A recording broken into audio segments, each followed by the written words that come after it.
starts out. Guys, we're here today, and we're so blessed to be able to have Molly Moody with us. She has agreed to come on. Molly is a singer, songwriter, worship leader, big stuff alum, you name it. She's got it on her resume right now. But we're so happy that she is here because she has made such a wonderful impact for our students. So, Molly, welcome. Thanks. Appreciate having you, and come along with us with someone who you made an impact on with my daughter Lily. She will definitely want to be part of it. So welcome. So yeah, is everyone doing well? Hope everyone's safe and healthy. Yes. Wonderful. Well, if you don't mind, Molly, if you would, just for us, just sort of give us a little bit of a background on your journey, just sort of your testimony, where you've come from and where you are now. So. Sure. Well, I would say I grew up in Arkansas in a really, really small town. My town had 100 people. But I did grow up going to church, and I knew about God and Jesus and everything. And I also loved to sing. So when I was 18, I moved to Nashville, went to college for music, and singing was just always my passion. And but it really was in college when my relationship with God really began to grow and become my own, because I didn't have anybody else. I didn't know anybody, and I was kind of like, I guess Jesus was like my constant. He was the same, the thing that carried over from home to the new place. And so that's when I began to really, I guess, have a desire for God. And then in my 20s, with music, it was just always my dream to be able to write songs and I guess use music as a way to really just draw people to Jesus, and I guess just help them want to love him and want to have a close relationship with him, and discover that he really is the way to true life.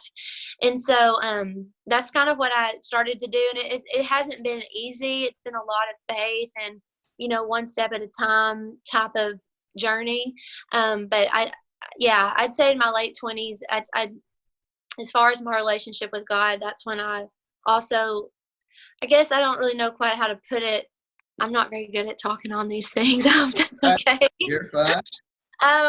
But I really, my relationship with God it got deeper and deeper as I just let him into deeper parts of my heart and my life and my story. And it really started to give me, I guess, more fuel to really want other people to know him really closely, because he was just making, and he still does, just makes such a big difference in my life, in having joy and peace, and helps me overcome a lot of insecurities, and just so I don't know if that kind of answers the question. Absolutely. Now, you've done some worship leading as well, correct, around the Georgia area? Yeah, so I moved to Georgia in 2010. I just moved to Nashville last year. Okay. So I was in Atlanta for 10 years and got to be a part of Passion City Church and Passion Movement, the conferences, and big stuff, of course, where I know y'all from, and just some other events for church leaders and students. Just got to grow as a worship leader in those environments too. So awesome. Well, let me ask you just a couple of things, if I could. What really motivates you? When it comes to music and its ability to help fulfill the gospel, to help fulfill the Great Commission. How does music relate to you? How does it motivate you to keep doing what you're doing? Yeah.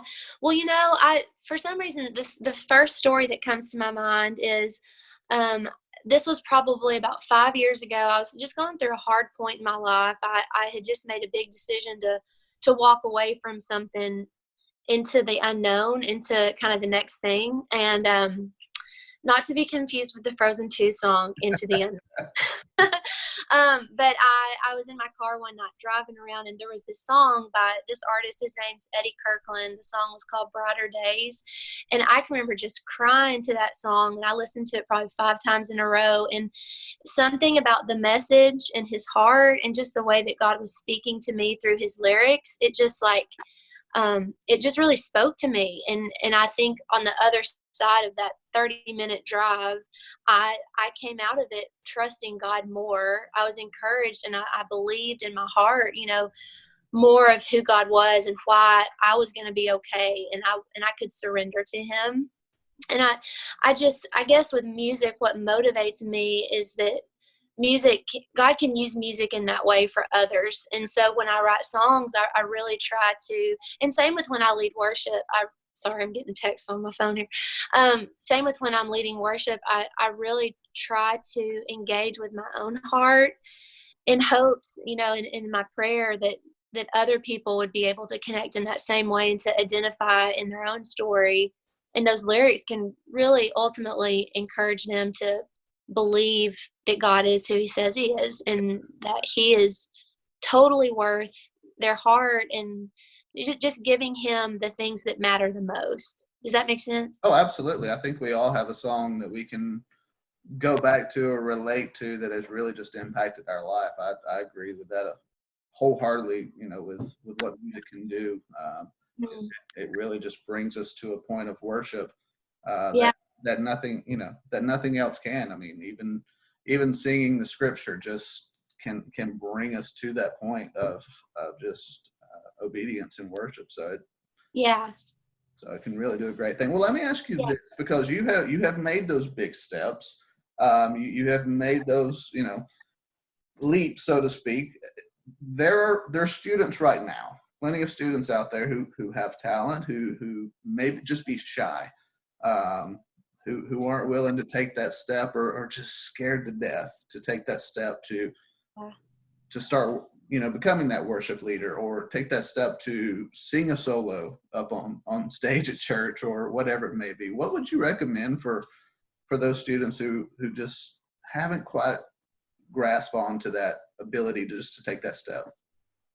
Yeah, I totally relate to that. I totally understand. I would say I was pretty much scared to death to sing in front of people. My voice would get so shaky, and I'm like, I know it's about to do it. It's going to do it. And it would be so shaky.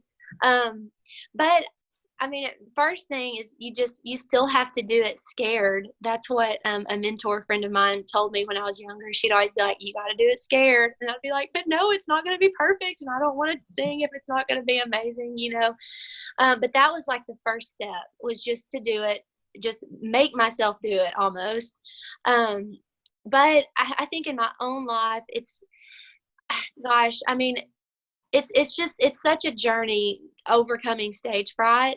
But when your heart is just, I guess, just having an open heart, and really just every time just inviting Jesus in. Jesus, I need you to show me how you're going to come through for me. I need you, and just saying yes to those opportunities when they come your way, and praying and asking for opportunities, because sometimes it might start with just singing for the preschoolers, or, singing for elementary kids. It's like every time you do it, you get a little more comfortable. You get a little more comfortable with people giving you their attention, and just slowly God will open those doors and those opportunities for you to continue to grow. And but the biggest thing to me is just really staying in close dialogue with Jesus about it, because I know that He loves to come in and answer those prayers. And really, fear is usually, when you're scared of something, that means that there's something important on the other side of it, because the enemy, that's his tactic, is to try to use fear to keep us from something good that God has, or maybe us like discovering like a part of who God made us to be that's, fulfilling and brings Him glory. And so the fear, just because you're afraid doesn't mean that you shouldn't do it. I would say it just means you just have to have courage, and it's just learning how to pray and invite Jesus in, and have people praying for you. Like, I don't be scared to have your close friends, like, every single time, will you pray for me? Like, I need help. Yeah. I don't know. I think that's what I would have wanted to know in my very beginning, early years of being scared. Yeah. I can definitely relate to that.